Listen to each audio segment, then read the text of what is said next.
Yoga sola kadonize Kevin bonke inozure Zama bimbako idosimoru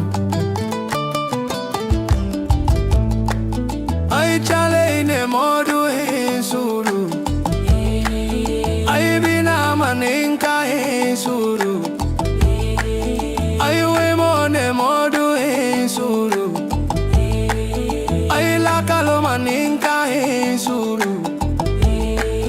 Ay sinwa ay sin. Nous exprimons notre compassion, notre solidarité et notre soutien. Excellence, Monsieur l'ambassadeur, avec votre permission, je voudrais inviter l'ensemble de l'assistance de bien vouloir s'élever afin que nous observions une minute de silence et de prière, chacun selon sa foi de conviction et à la mémoire de victimes civiles. Mes chers frères et sœurs, aussi dans le moment où je fais que l'on mesure une communauté, la valeur et la qualité. Merci.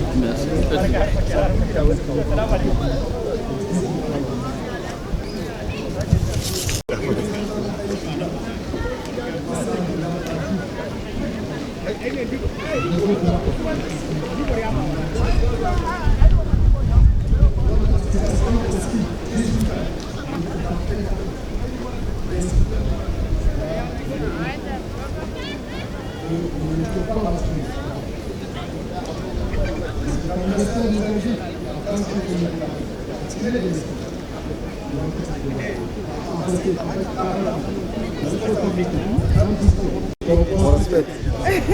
Ah, mon respect. Merci. Comment ça va? Les jeunes qui ont donné leur temps, leur énergie, et leurs idées et leurs moyens. Merci à ceux qui ont commencé cette aventure. Merci à ceux qui ont repris le flambeau. Merci à ceux qui ont tenu bon. Merci les moments difficiles. Merci à ceux qui ont travaillé dans l'ombre. Parfois sans titre, sans fonction et sans reconnaissance. Si nous célébrons aujourd'hui 18 années d'existence, c'est parce que d'autres ont travaillé avant nous et nous sommes les héritiers de leurs efforts. Mais nous devons aussi être bâtisseurs de la prochaine étape. L'année dernière, à l'occasion du 17e anniversaire, nous avions lancé un appel fort à la solidarité envers les membres de notre communauté qui traversent des situations difficiles. Cette année, nous devons aller plus loin. Voulons-nous une association qui se retrouve seulement une fois par an autour d'un barbecue? Ou nous voulons une association capable d'accompagner un compatriote malade, de soutenir une famille en difficulté, de s'orienter un nouveau venu, d'aider un étudiant en détresse, de conseiller un jeune et de répondre présente lorsque des nôtres traversent une épreuve. Je crois que nous commençons tout la réponse. Nous voulons une ANA forte, nous voulons une ANA solidaire. Et pour cela, nous avons besoin de nos anciens, de nos expériences, de nos jeunes et de leurs idées, de nos étudiants travailleurs, cadres, entrepreneurs. Nous avons même besoin de ceux qui disent « je suis très occupé », mais je vous soutiens moralement.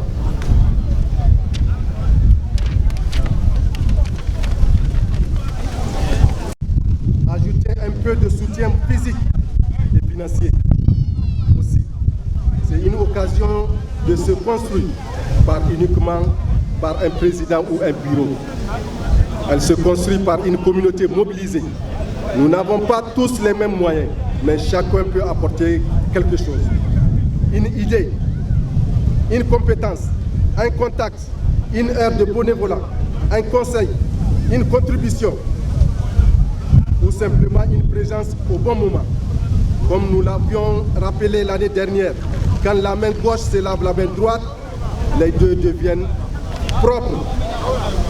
Alors continuons à nous laver les mains mutuellement. Mais à 18 ans, essayez de mettre et d'acheter un peu de savon. Avant de terminer, je voudrais vous informer d'une nouvelle étape importante en tant que notre association. Entre la mi-septembre et la fin du mois de septembre prochain, Inch'Allah, il y aura des élections seront organisées à la mise en place du prochain bureau de l'ANA-FAO. J'invite donc chacune et chacun d'entre vous de s'intéresser à ce processus et à participer, à proposer des idées et à se porter candidat. Que chacun reparte de cette célébration une question très simple. Qu'est-ce que je peux apporter à l'ANA? Qu'est-ce que je peux apporter à ma communauté? Si chacun apporte une petite pierre, nous construisons un grand édifice. Si chacun tend une main, personne ne restera seul. Si chacun fait un pas vers l'autre, nous avançons ensemble. Et si chacun donne un peu de lui, alors 18 prochaines années, l'ANA pourrait être encore une ANA des 18 premiers. Joyeux anniversaire de l'ANA, ou Kayesi avec la Tabaski. Vive la fraternité, vive la communauté nigérienne en Allemagne, vive le Niger, longue vie à notre association qui est ANA-FAO. Je vous remercie. Fédéral d'Allemagne, Monsieur le Président du Haut Conseil des Nigériens en Allemagne, Monsieur le Président de l'Association des Nigériens de Hambourg, Monsieur le Président de l'Association des Nigériens de Hambourg, chers compatriotes, mesdames et messieurs, c'est avec une joie sincère que je me trouve parmi vous aujourd'hui, ici à Hambourg, en ce beau samedi de juillet.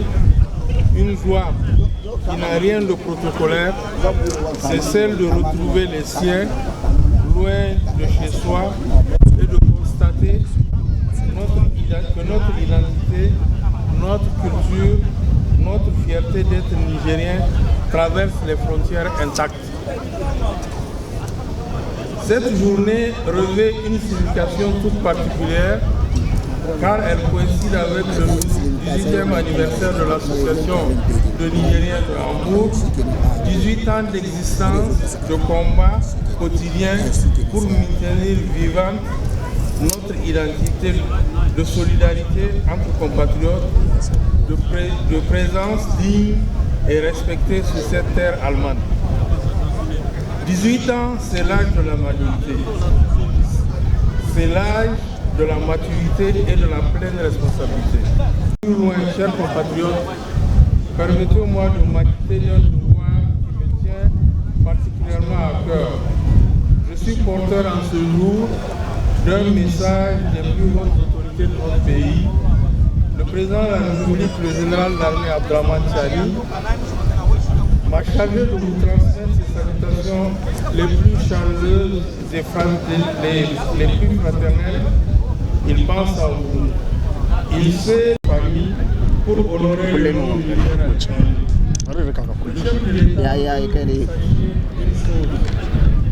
vous n'êtes pas publié. La diaspora nigérienne en Allemagne est une partie Permettez-moi d'inviter cette assemblée, toutes celles et ceux qui sont tombés et tombent chaque jour sur le sol du civils et militaires, hommes et femmes, jeunes et moins jeunes, ils payent de leur vie le prix de notre sécurité collective. Ils meurent pour que le Niger reste, pour que nos familles dorment en paix, pour que notre souveraineté ne soit pas une respect. Leur sacrifice mérite notre respect le plus profond, notre mémoire la plus fidèle et notre gratitude la plus sincère. C'est aussi pour eux que nous devons réussir ici. Notre réussite à l'étranger est une ressource pour notre nation qu'ils défendent de leur sang. Ne n'oublions jamais. Aussi, à mon corps défendant, c'est avec gravité, sincérité, fraternité et amitié que je voudrais vous parler aujourd'hui avec la franchise ici entre même d'une famille, et c'est bien ce que nous sommes. L'Allemagne est un grand pays qui a reconstruit sa prospérité sur le travail, la discipline, le respect de la règle collective. Un pays qui aujourd'hui a besoin de bras, de cerveau, d'énergie, précisément la vôtre. Ce n'est pas une faveur qu'on nous fait de vous accueillir, c'est un intérêt mutuel. Comme dans tout partenariat, il y a des conditions. Et ces conditions s'appellent l'intégration. L'intégration, ce n'est pas effacer ce que vous êtes.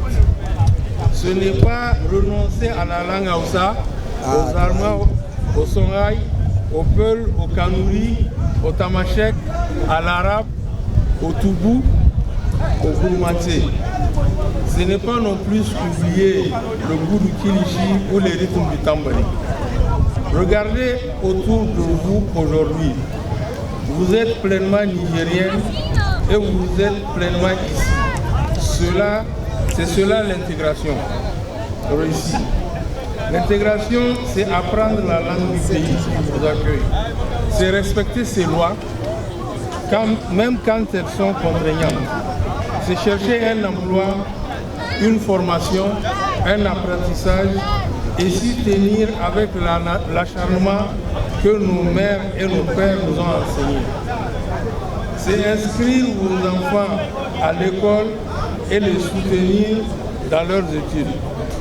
C'est chaque jour la preuve vivante qu'un Nigérien peut réussir ici dignement, légalement. Aussi, c'est à mon corps défendant, mais avec sincérité que je voudrais vous parler des événements douloureux qui ont affecté notre communauté ces derniers jours. En l'occurrence, un de nos compatriotes en situation irrégulière a été rapatrié, un autre en instance de rapatriement. Je sais que cela a suscité l'émotion, de la tristesse, peut-être de la colère. Je comprends ces sentiments. Mais je vous dois la vérité parce que je vous respecte trop pour vous mentir. Chaque pays a le droit souverain de faire respecter ses lois sur son territoire. L'Allemagne n'est pas différente des autres. Et notre devoir, nous Nigériens, n'est pas de contester ce droit. C'est de nous assurer que chacun de notre compatriote ici présent soit en règle, soit protégé, soit accompagné. C'est pourquoi je vous dis ceci avec toute l'autorité de ma fonction. Si vous rencontrez des difficultés administratives, si vous avez des questions sur votre statut, si vous avez besoin d'un soutien, l'ambassade, le consulat, le Haut Conseil et les différents associations sont là. Nos portes sont ouvertes.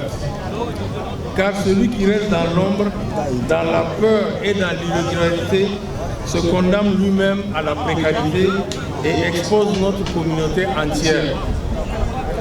Croyez-moi, un jour c'est bien le chat qui finira par attraper la souris. Raison pour laquelle nous devons absolument honorer nos partenaires allemands en nous intégrant.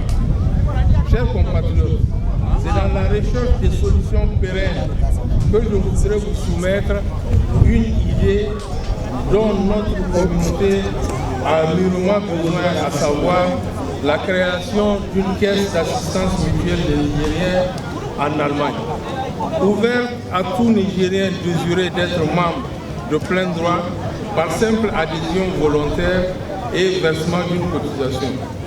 Elle aurait pour vocation de consentir des prêts de court et moyen terme à ceux qui parmi nous portent des projets sérieux, porteurs et structurants. Je vous le dis clairement, cette initiative est légale en Allemagne. Le droit allemand offre un cadre parfaitement adapté. L'Allemagne est d'ailleurs le pays qui a inventé ce modèle avec Raiffeisen. Ce qu'un seul ne peut accomplir, plusieurs le peuvent. Je vous propose aujourd'hui de former, avant la fin de cette année, un comité ad hoc de 5 à 7 personnes volontaires et de confiance, chargé de rédiger les statuts de notre future caisse et de les soumettre à l'approbation de toute la communauté lors d'une assemblée générale constitutive. L'ambassade les accompagnera à chaque étape. Cette caisse ne serait pas une banque, ce serait un outil de solidarité et d'émancipation économique. Les Turcs, les Libanais, les Vietnamiens ont battu leur succès économique ici par ce mécanisme simple. Il n'y a pas aucune raison que les Nigériens ne fassent pas de même. En ce jour de rassemblement et de fraternité, je veux également adresser au nom de notre communauté nos vœux les plus sincères de plein succès à l'Alliance des États du Sahel. Cette alliance née de la volonté souveraine de nos peuples porte une ambition légitime, celle d'un Sahel uni, stable, maître de son destin. Que ses dirigeants soient guidés par la sagesse, que ses populations soient protégées et que la paix revienne durablement sur notre région. Nous, Nigériens de la diaspora, pour construire ensemble un avenir meilleur. Notre réussite ici en Allemagne doit être demain une ressource pour ce projet collectif.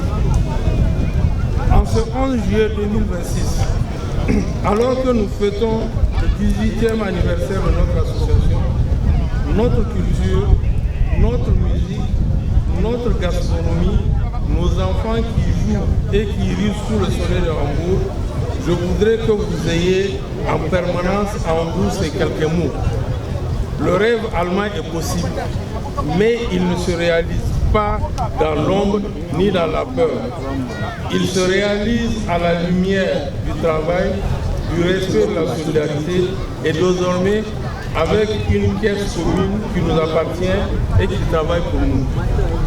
Soyez fiers de qui vous êtes, soyez rigoureux dans ce que vous faites, honorez la mémoire de ceux qui sont tombés pour que nous soyons libres. Prions constamment pour notre pays, nos familles, notre alliance, car vous savez que les vœux du voyageur font partie des vœux les plus acceptés par Allah le glorieux, le miséricordieux. Et sachez que votre ambassade veille sur vous avec exigence, certes, mais avec surtout fraternité, bienveillance et fierté. En ce jour, certains parmi vous iront à Niamey pour nous représenter. Je vous exhorte à y adhérer massivement, pour que vous soyez porteurs justement de nos projets pour la consolidation de cette renaissance. Le président de la République, le général d'Armée, Abdrahmane Tiani, compte sur vous. La lutte contre le Niger compte sur vous. Joyeux anniversaire à l'association des Nigériens d'Hambourg. Vive longue vie à la communauté nigérienne d'Allemagne et des pays de notre juridiction. Plein succès à l'Alliance des États du Sahel. Vive le Niger, je vous remercie.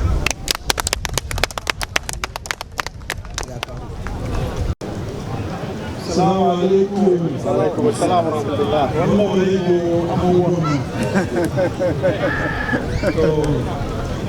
Je représente le responsable du conseil des Nigériens, le chef du trésorier Abdrahmane, le secrétaire aux affaires sociales et le secrétaire à la communication. Il y a aussi le secrétaire général adjoint, sont tous là.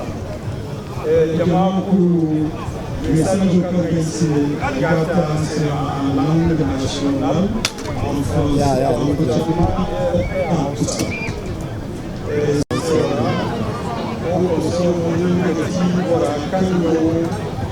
halin Nijar na biyu da ambassade da gama don labarin dukkanin himan da wata wai dukkan himan da don amurka da ambassade da gama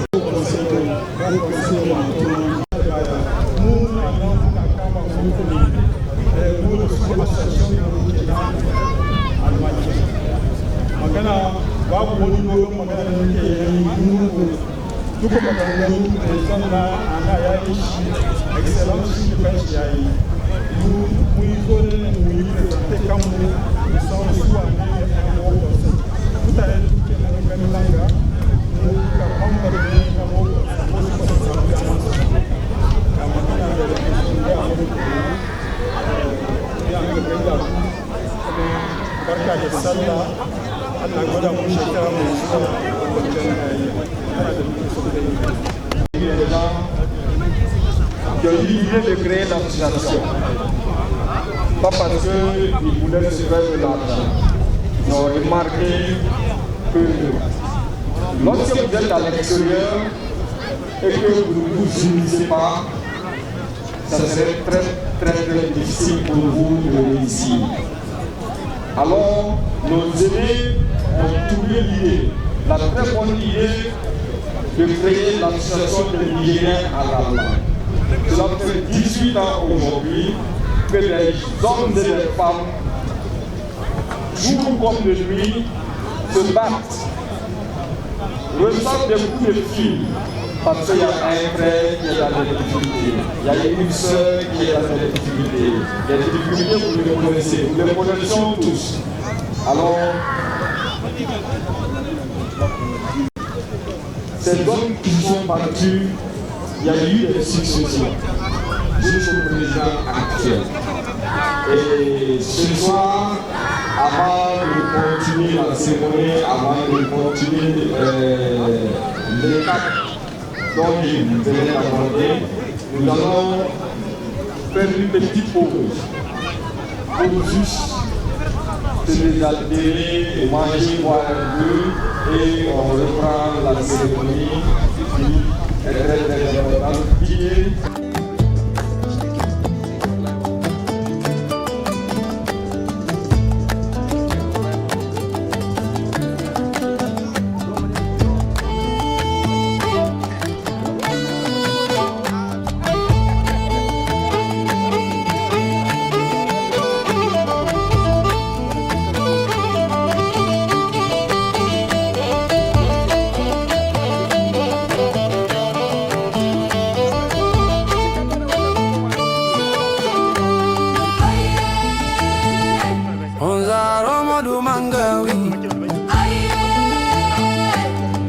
Sola kadonize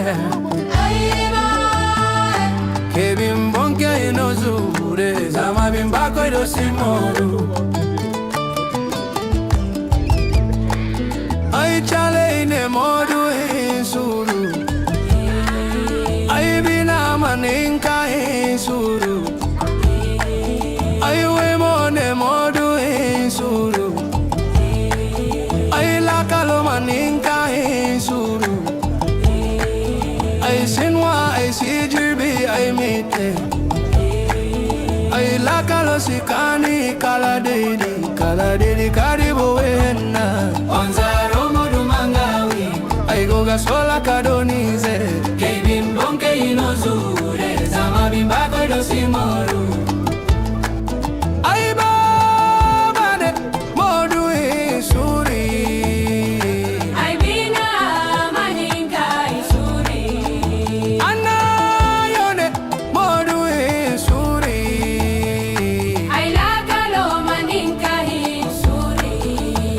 Aiga jire kabu kabu, aiga ande kabu kabu, aiga chine kabu kabu, ai sinka suri kala dedi, ai bimba koi, onzaro modu mangawi, ai goga shola kadonize, Kevin bonke inozure, zama bimba koi dosimoru, subana fajiga doru.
Onzaro modu mangawi Aiwe Egoga sola karonize Aiwe ma Kebi mbonke inozure Zama bimba kodo simoru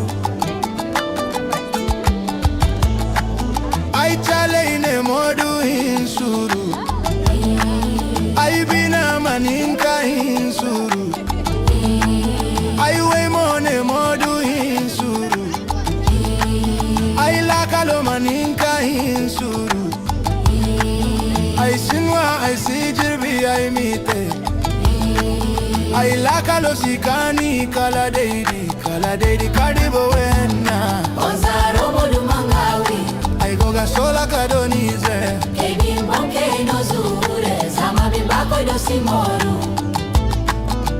Ai baba ne Modu suri Ai binaman Hinka insuri Anayone Modu suri Ai lakaloman Hinka insuri Ai gajire kabu kabu Aiga ande kabu kabu Ai gachine kabu kabu Aisinka suri kala dedi Kala dedi Ai bimba koi Onzaro modu mangawi Ai goga sola kadonize Kebi mbonke inozure Zama bimbako idosimoru Onzaro modu mangawi Aiye Aigoga sola kadonize Aida Kebi mbonke inozure Zama bimbako idosimoru Onzaro modu mangawi Aigoga sola kadonize Kebi mbonke inozure Zama bimbako idosimoru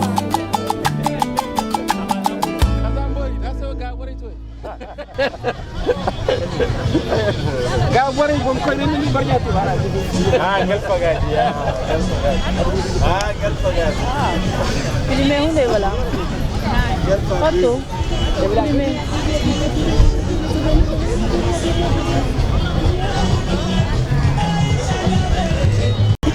Filme. Imsir filme. Bora. Zaka halo. Zaka halo. Halo. Tati. Tati.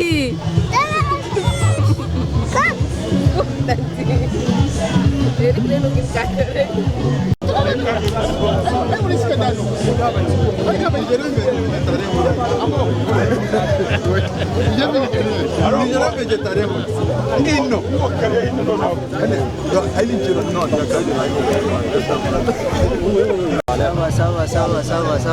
Sawa. Muguri. Was ist das Video?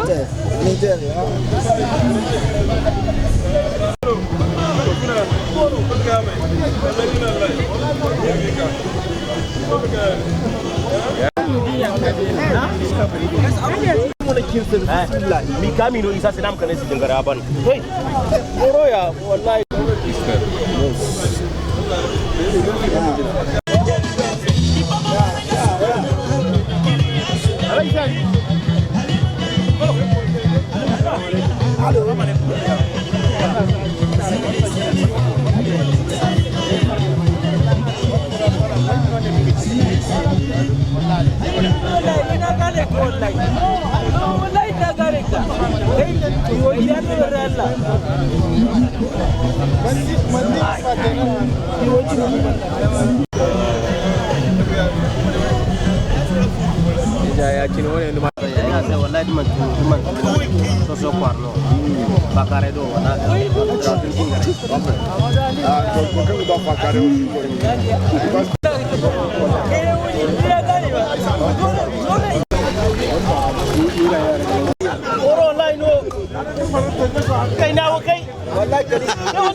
Kalisa ya mataya. Masha Allah gaskiya. Aina kalisa ya da mataya matana nan da nan sakin garaya. Na alama. Muna so kuma kowa sa an zo jin dadi ne ba an zo makoki bane. Ba mutuwa aka zo yi ba.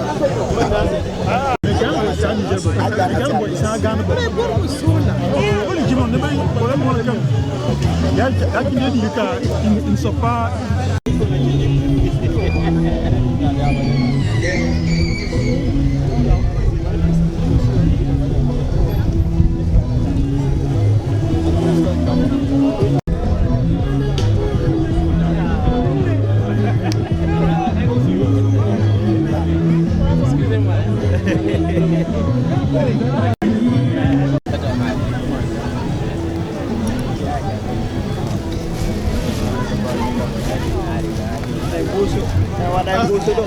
Kau harap permisi ngomong dong video. Yeah. Good. Deutschland. Halo. Dari don tabi abi gagambe da kyau.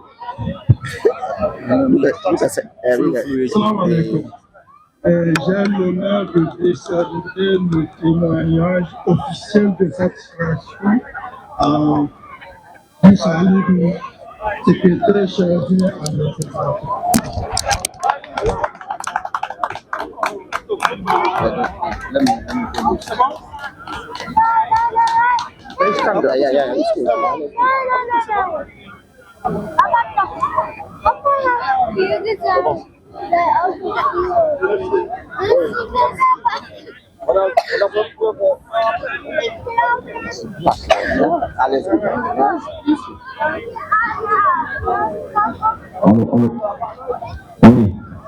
Donc nous poursuivons toujours. À présent, nous appelons Issa Adamou.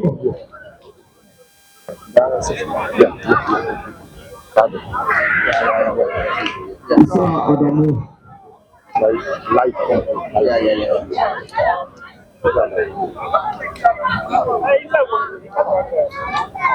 Issa Adamou.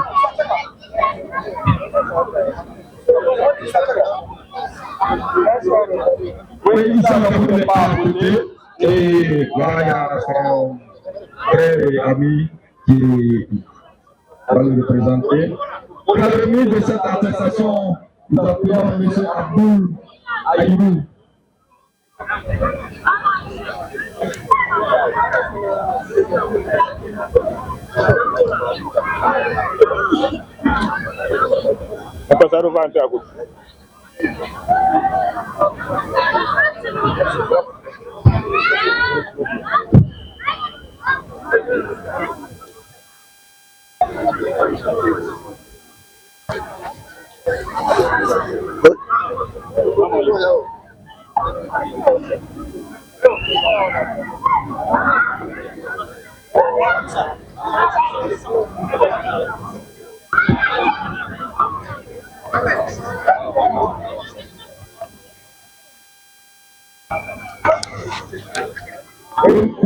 Poursuivons toujours pour la remise des associations et cette fois-ci nous appelons M. Sani Abdou Mohamed. Sani Abdou Mohamed.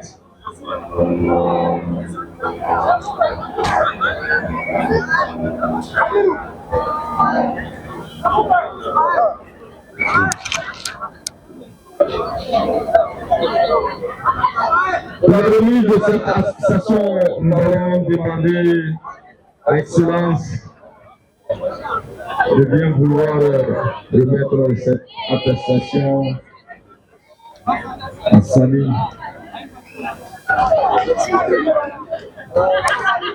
Yeah, good. Alles full. Yeah. Thank you.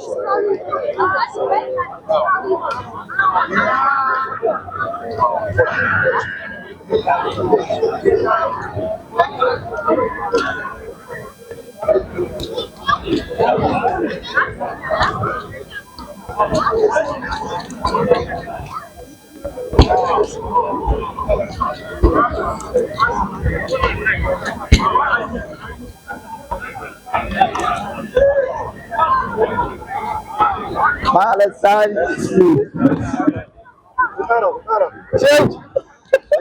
Seu da kai. Ai. Aha. Yeah. Yo.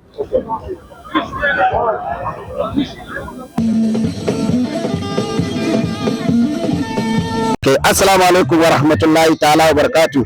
To jama'a masu sauraron mu yau da kullum muna muku barka da warhaka a cikin wanga gida mai albarka Glabex TV. Sunana Muzammilu Masaudi. A cikin yawace sai na zo na iske an yi wani babban taro da manyan mutane da malumma, mata, maza, manya, yara. Da muka inda malumma suke dole mu zo mu nemi wani karatu wurin. To akan haka muka ce kai kamata ne mu zo mu nemi wani ilimi wanda yadda za mu wasar da jama'a duka wanda zai yi amfani da shi yayi amfani da shi. Akan haka muka samu babban yayana Malam Sani, muka ce to Malam Sani muna ma barka da warhaka. Barka ka dai dan uwa. Da fata ana lafiya. Allah alhamdulillah.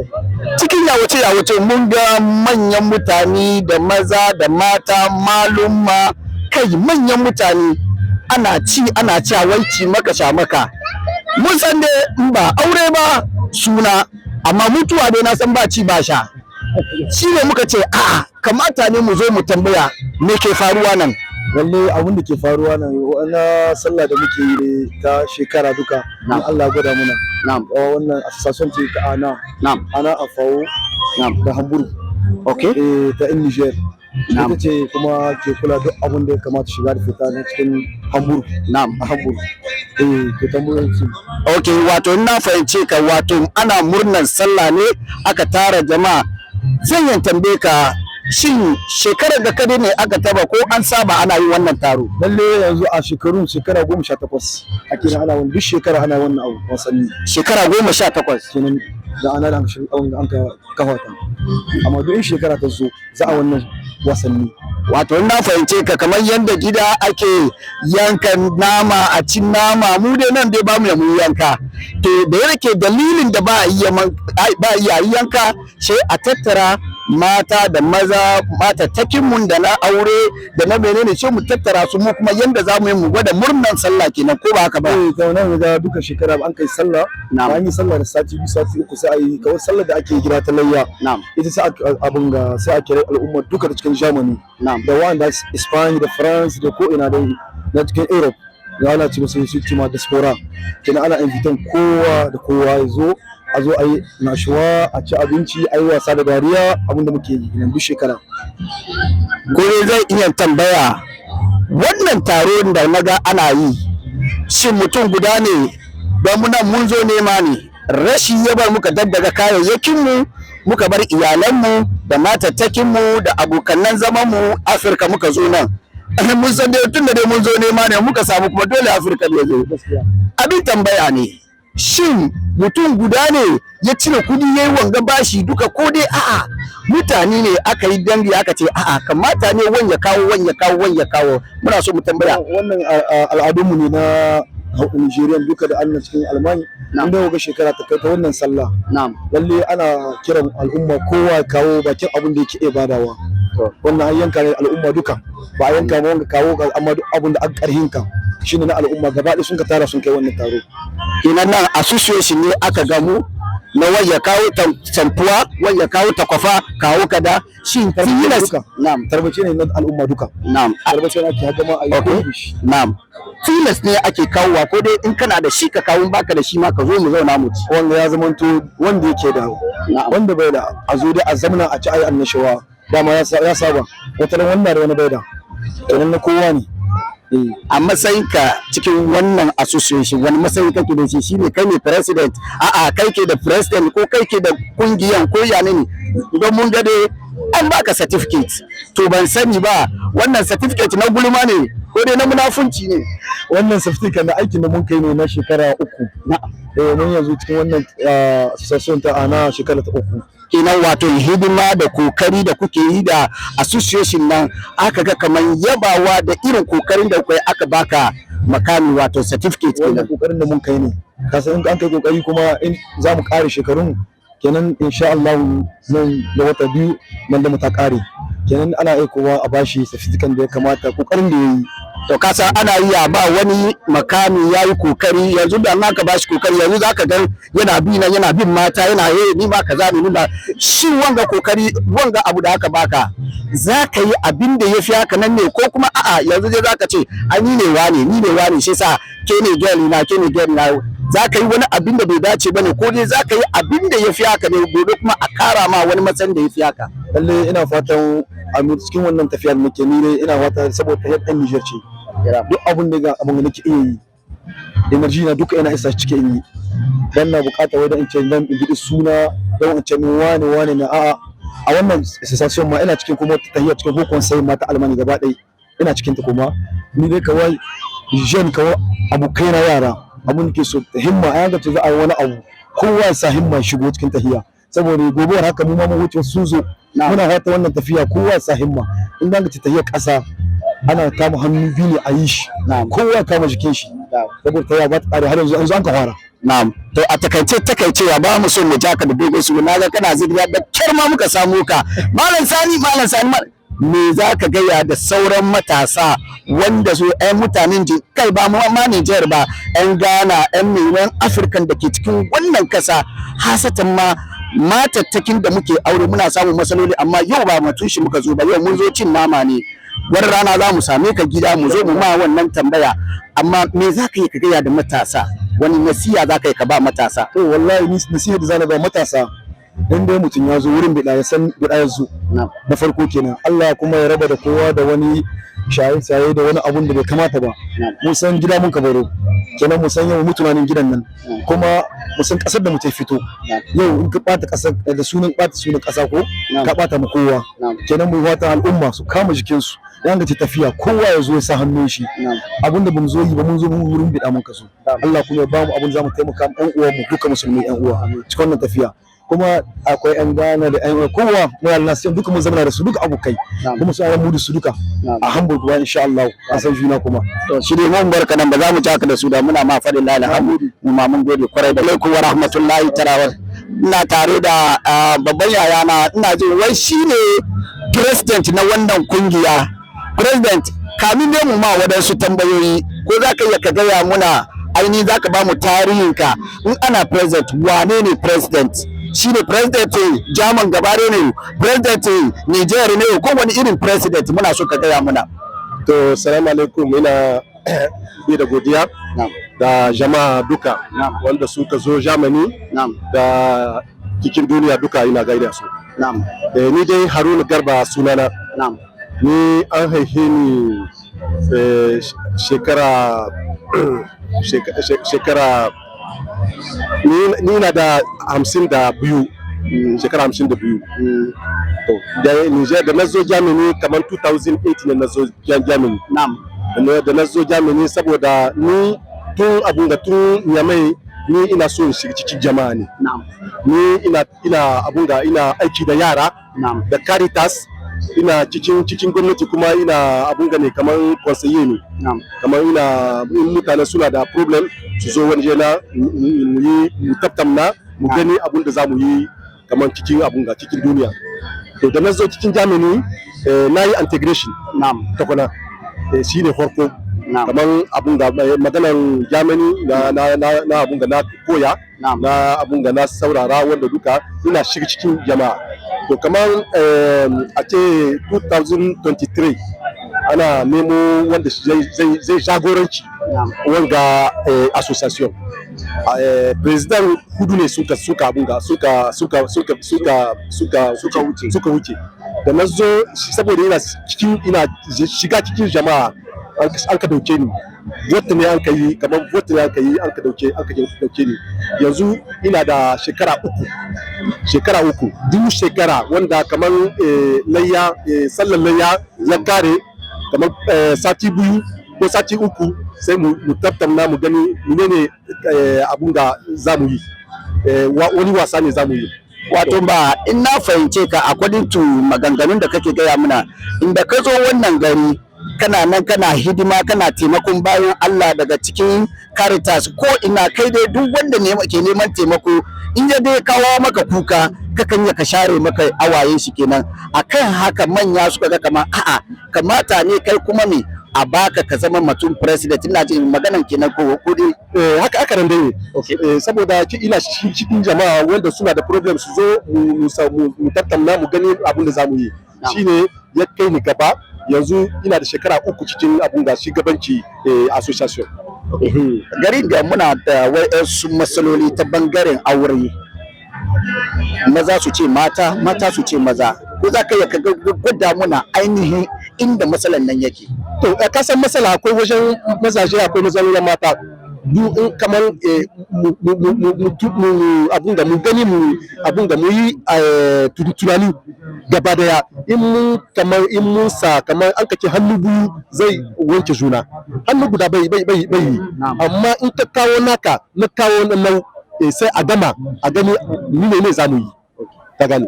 A takaicewa na san kai president ne kuma jama'a na nan da yawa, in Allah ya yarda za mu samu lokaci mu zo gida, ya so ka karantar da mu abinda ba mu sani ba.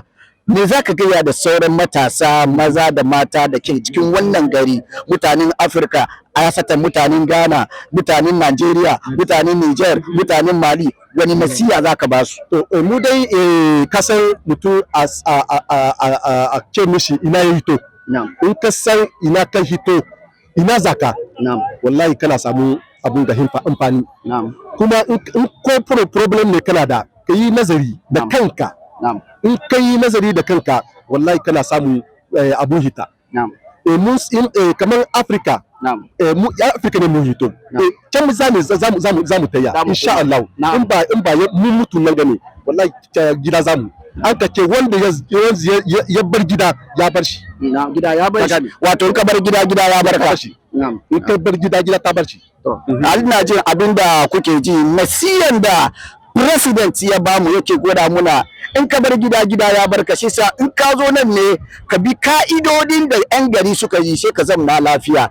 President, ba za mu ji haka da dogon surata, muna gode maka da ka samu na lokaci ka karantar da mu kuma za mu doki ilimi. Haza wa billahi tawfiq, muna godiya kwarai. Ina gaida ku insha Allah. Okay, assalamu alaikum. Assalamu alaikum wa rahmatullahi ta'ala wa barakatuh. To jama'a masu sauraron mu yau da kullum, muna muku barka da warhaka a cikin wannan gida mai albarka Glabet TV. Sunana Muzammilu Masaudi. In farkon ka bai shigowa cikin wannan gida mai albarka, muna so ka subscribe muna kuma ka share muna, sannan za ka shiga cikin comment section nan ka rubuto muna commenting ka akan maudu'in nan da muka yi mu yi a daidai fadillahi alhamd. In kuma mun kuskure ne, commenting kan nan zai bar falkar da mu, ya so mu gyara kuskure. Yana tare da babban yayana Abdul Aziz. Babban yayan, salamu alaikum. Amin alaikum assalam. Kwana biyu. Lafiya lau, ya wurin ku dai. Alhamdulillah, ya hidima ya dawainiyan gari. Wallahi kowa na lafiya, alhamdulillah wallahi. Samun kana da wuya, ko za ka gaya mana dalili yan zirga-zirga ya maka yawa? Ba ya yi da yawa ne ba, amma alhamdulillah yau taro da kuka gani taro ne, alhamdulillah mutane sun ku zo. Mu zo wannan batun taro a cikin wannan gari, ko za mu yi musan Abdulaziz matsayinka a cikin wanga taron da aka yi? Ni ne president na Haut Conseil. Haut Conseil shine wani kungiya da gwamnati na Niger ne ya sa shi nan Alman, kamar 'yan Niger duka da suke can da nan Alman. Ni ne shugabansu, ni ne jagoransu. Ok, wato ina fahimce ka, mutanen da ke cikin Niger na cikin Germany ga duka kai ke jagoransu, da matasa da manya da yara, mata da maza, kai ne mai jagoransu. A cikin jagoran da kake yi, na san ana iya kawo maka matsaloli, kuma in an zabi shugaba, wato kamar misali kumin gafara, wayansu suna cewa babba duka wawa ne, ko ba haka ba, za a iya kawo maka wani maganan ma da bai kai ma gaya maka ba, shi ka zo ana gaya maka. Irin wannan magana ya zo, ya hankalinka yake baka? Ka sani, an dai mutum ka shiga gaban mutane, akwai mutane iri-iri da kake gani. Wasu su sun kawo maganganunsu wanda ya bata maka rai, amma kai ne ya kamata ka san ko ɗan adam ba kake so ne yake so ya yi maka magana ba. Shi yasa in mutum ya kawo maka maganan shi, ya kamata ka diba abin da Allah ya baka nan, ka gani kakane za ka tamike mutumin nan, shi ma hankalin shi ya kwanta. Shi ne an nan da muke kasan akwai 'yan Nijar mu duka nan da muka zo nan Alman. Abu dai mun zo ne mu yi rayuwarmu ya yi daidai. To rayuwar nan kasan nan German sai mutum kana da takarda. To takardar nan ne muna explain muna yi explication ma 'yan Nijar kinmu da sun ka zo nan kakanin mutum ya kamata ya yi ya samu shi ma takardar nan ya yi rayuwar shi da wanda ya kamata ya shi ne. Kayan maganan takarda wasu na iya suka zo ba su da takarda in aka taimake su ana musu takarda ko in aka taimake su aka ba su takarda don su yi aiki da shi. Kasan wasu zai je na kokari yana hidima don ba nashi bane kaga mai takarda kuma ya zo ya karbi kudin ya ci irin haka kuna iya ku samu wanga matsala. In kuka samu matsala wani irin mataki kuke doka? Wannan c'est vrai mun samu wannan matsalolin ga wasu 'yan Niger da ma ba 'yan Niger ba sun samu wannan matsala mun san shi.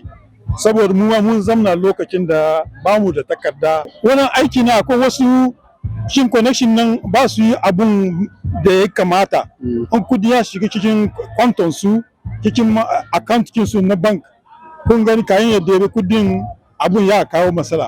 To ba damuwa, to a matsayinka na jagoran da ke bakin mutanen Nijar gaba da wani nasiya zaka ba mu matasa? Abun da nake ba matasa shine ka san mutum in dai mutum ya zo gidanka in doki misali example wani mutum ya zo garinka ko gidanka amma bai iya yaranka ba in yana so ya zamna wurin gidanka ya kamata ya san kai kana magana ya san yaranka. Wato Hausawa na wani magana wai in ka zo garin Bilare ko da kai ba bidi bane ka nemi ragga kamar na ko da kai kama da su. Yawa haka ya kamata mutum nan da mun ka zonga abun da muke ba matasa su yi kokari su karanta jamusanci. Wato na fahimce ka matasan da suke shigowa garin da ba su cin jamusanci su yi himma su yi kokari su je ko da su ne su koyi wannan yare. Wannan ne ma the first wannan ne na hari ma mutum ya kamata ka yi kokari ka koye wannan maganganun su shi ne jamusanci. Saboda in ka san maganan nan ka gani akwai hanya da yawa da suke bude maka. Amma in ka ba ka iya magana ka ce sai English ko Faransai abun bai yi ka samu matsala da yawa. Amma in dai ka iya jamusanci kana gani kai da kanka ma da ka hita ma ka gani mutane suna kama maka. Jamusa ma su da kansu ma sun kama sun gani kamar kana nan ga try ka yi maganar su. Shi yasa magana nan na hari in ce mu an Nijar mu matasa ko ba an Nijar ba an African ku yi kokari ku ta yi school ku yi karatu language kinsu maganar kinsu shi ne na hari. Kuma na biyu shi ne ya kamata mutum ka yi hankali abin da sun kace ba su son nan ka bar shi in dai za ka doke bus kinsu ka za ka doki train kinsu don Allah da annabi ku yi kokari ku sayo tikekin ku saboda wannan ma ya bata maka harkoki. Saboda kowa ya sani in ka ta yi garin wani ya kamata ka yi respect abunsu luwakinsu me ake ma luwa dokokinsu. Amma in ka ce baka respect abun bai yi wa. Ka gane ko? Shi dai ba za mu jaka da dogon surutu wadan na jin kai babba ne kuma nan ga kuma ana hidima na san dai ka yi busy. Muna gode maka da lokaci da ka samu na kuma ka karantar da mu. Ina jin ai kun ji yayan babban yayan mu abin da yace in ka zo ga assalamu alaikum wa rahmatullahi ta'ala wa barakatuh. To jama'a masu saurare mu yau da kullum muna muku barka da warhaka a cikin wanga gida mai albarka. Sunana Muzammil Masaud. Yau ina tare da umana ka san bamu da lokaci a duk lokacin da ta shayar da mu da muka bar gida shikenan ba mu yi mun komo ba. To a tunda dai mun ganta nan kila mu zo mu nemi karatun da ta karantar da mu da yanzu ya kamata kuma mu zo mu karbi sabo. Mami garin ga zaman kewan garin ga yanda muke zaman maza su ce mata muna batun aure kenan maza su ce mata mata su ce maza ko za iya karantar da mu wani sirrin da gobe mu ma muka samu zamantakewa na aure mu iya mu gyara zaman mu. To, assalamu alaikum wa rahmatullahi wa barakatuh. Wa alaikum assalam wa rahmatullahi. Ni a matsayina yadda ka hoɗe, a matsayina na uwa ni laihin in an diba kowane bangara akwai laihi, akwai shi wajen mata, akwai shi wajen mazaje. Sirrin shine haƙuri. Kun ko kamar yadda Allah ya faɗi cikin Qur'ani, kun ko da manzon Allah sallallahu alaihi wasallam ya faɗi, su maza suna tufafi ga mata, mata kuma su kuma suna kamar tufafi ga mazajensu. Kaga haƙuri dai ne. Dama in an ce aure ba tilas ne ba, sai a ce soyayya. Akwai soyayya, akwai tausai, akwai jin kai ga juna. Irin abubuwan ga uku duka ana so a same su cikin zaman aure. To ka gani kun ko wani abu mata ko yadda aka yi dai mijinka kamar mu da lokacin mu ana cewa ina yi bari na bari. Ko ba haka ne ba? Kowa a bashi girman shi, girman da Allah ya ba kowa, abunda Annabi Muhammad sallallahu alaihi wasallam ya ce ai mu kowa. Mu bi shi. Mu bi shi. Kaga ko kana cikin gari ma aka ce ta ba karatu. Ka gane ko abun su nasu na kyau da muka zo muka iske da ake muna yin mu ɗauke su, kuma wanda bai da kyau kuma mu ashe shi a go. Ka gani a kalli yaran da suke nan ga tasowa, Allah ya sa ma yaran albarka. Wato in na fahimce ki, wato matsalolin wani na wurin mazan wani kuma na wurin matan, sai sa ya bari samun mafitan wannan abu yana da karfi. Don yanzu na mace ta ce namiji ya ce na mace, to yanzu kai ina ya kamata ka bi. To a matsayin ki na uwa gare mu, wani abu kika ga kamar mu matasan da ke zuwa za mu iya mu yi, mu kuma mu zamna da matattaki mu ba tare da matsala ba? To ni shawaran da zan iya in ba ku matasa, kowa da farko kowa ya yi ma kanshi adalci. Ka in kana da laihi, kai ma ka san kana da laihi. Mace ma in ta san tana da laihin ba komi. Kaga kamar da iyayenmu ma suke hodi, aka ce mai ba da haƙuri ba ta rasa miji, ko ba haka ne ba ko? Mace mai yawon kuri ba ta rasa miji. To kaga ne ko haka ne. Koya ne mai shi ya taso, a ba shi haƙuri don dai a samu zaman lahiya.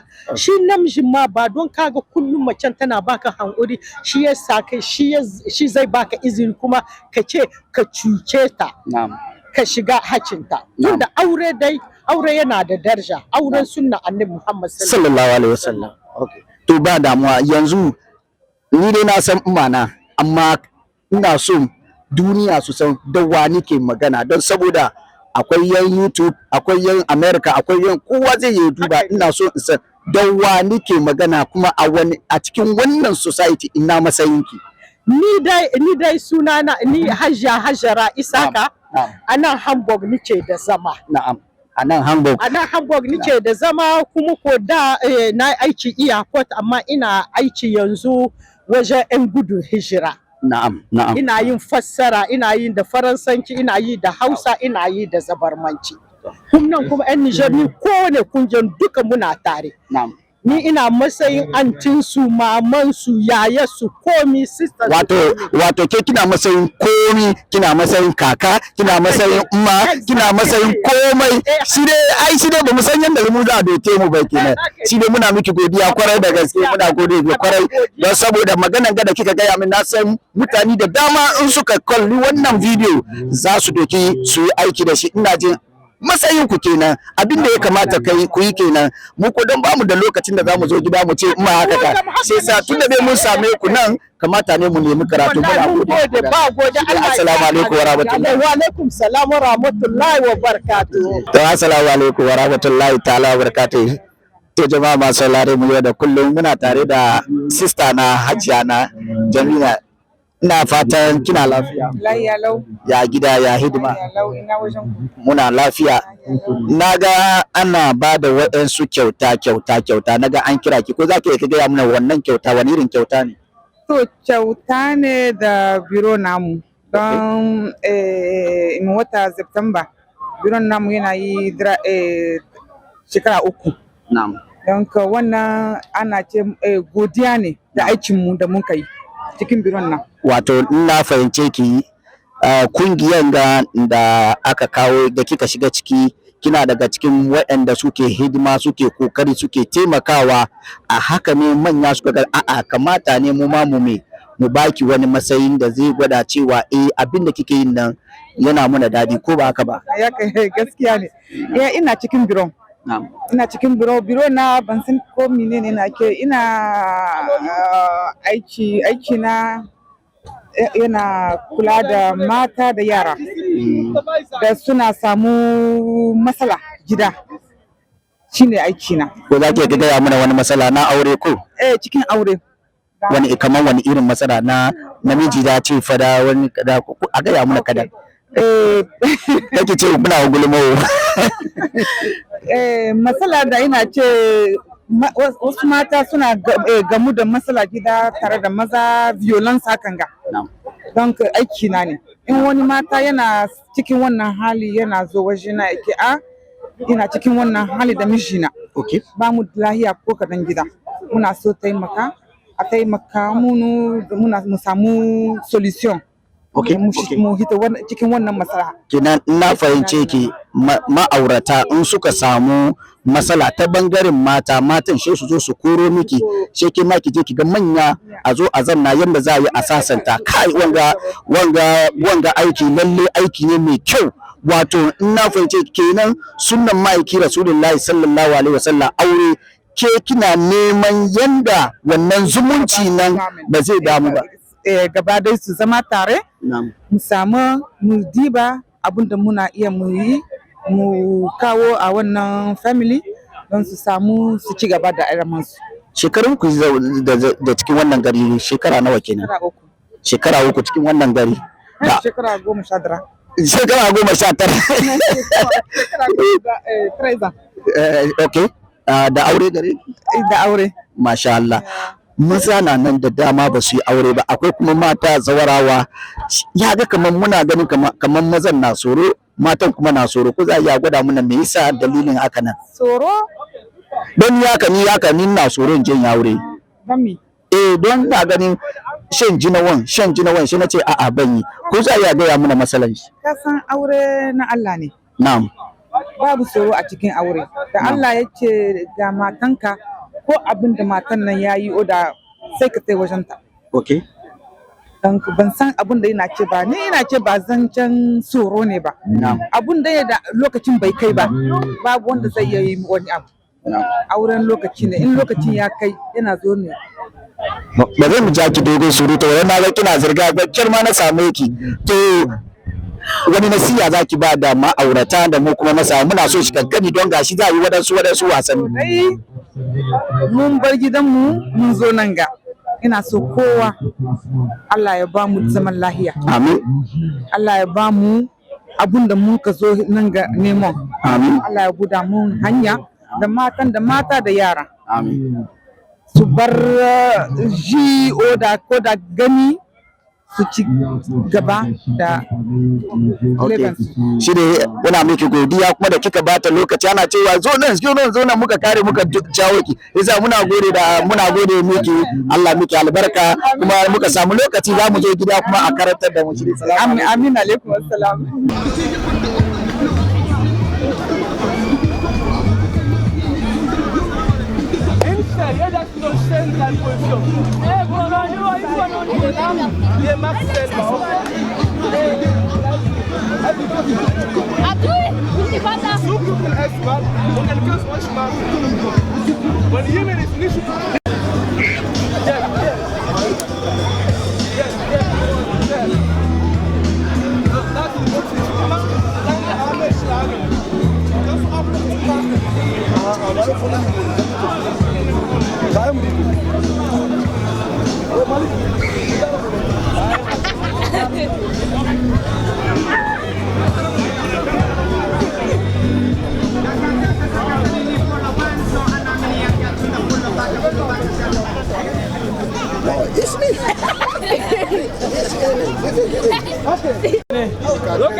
yanzu insha Allah Nasir gashi ne sarkin namu zai ba mai mace da kai zai ba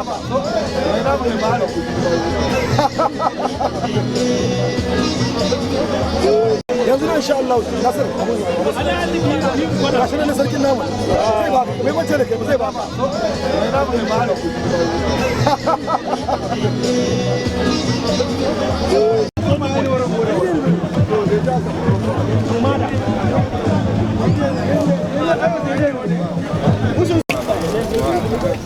C'est bon.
Ist das schneller? Hopp. Und jetzt rechter, ja. Schneller jetzt. Alles, jetzt.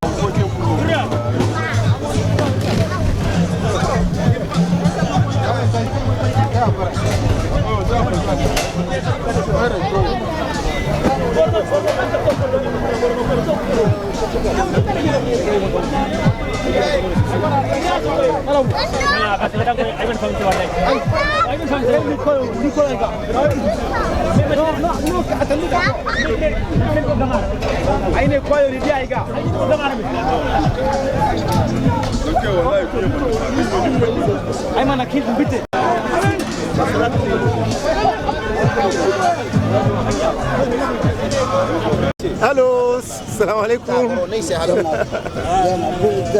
Okay. Alhamdulillah. MashaAllah.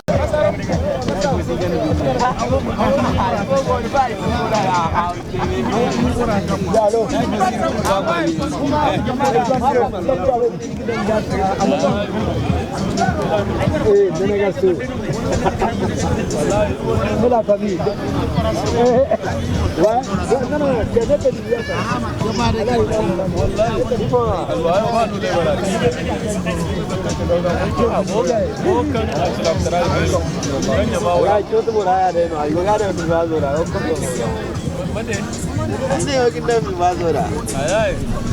Quel souvenir?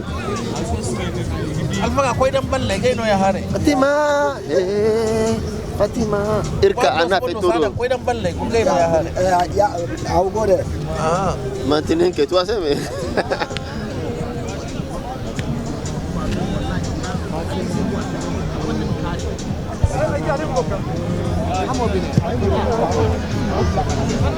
Yeah, that's good.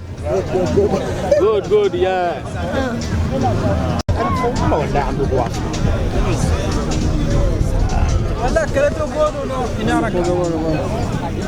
Télévision fonone wala radio no.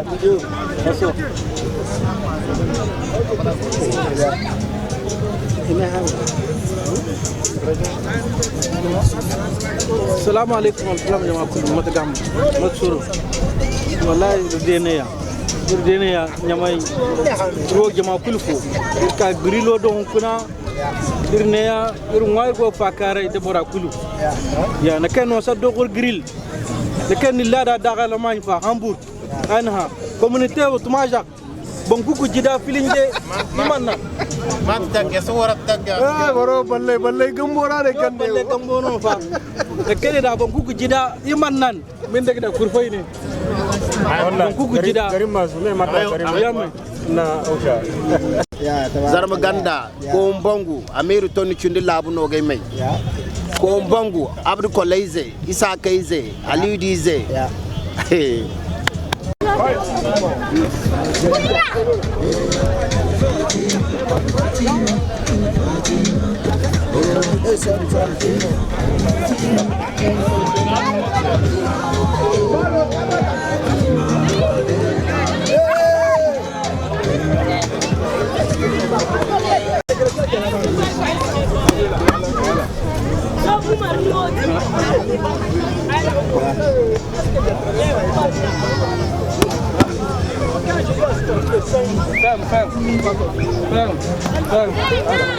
On y va.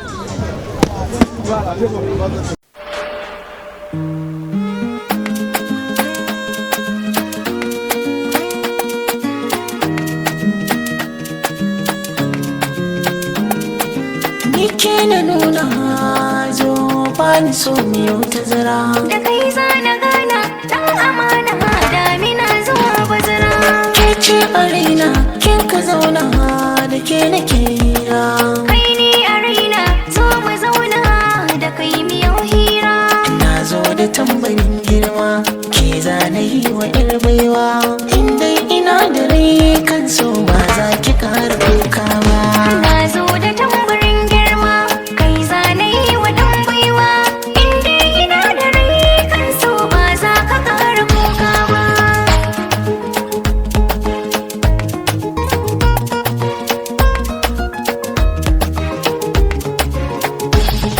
da na zagaya gari ke ce mai alba a cikin mata na yo alfahari na shaida ba yake a ƙaunata soyayya kala-kala take daban a ciki ta bambanta kowa ya gaskata ko a ina ba ki ɓoye ƙaunata kin sa na zama dangata kin yo daban cikin mata ta so mu zagaya yadda jiki ba zai manna nauyi ba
Ah,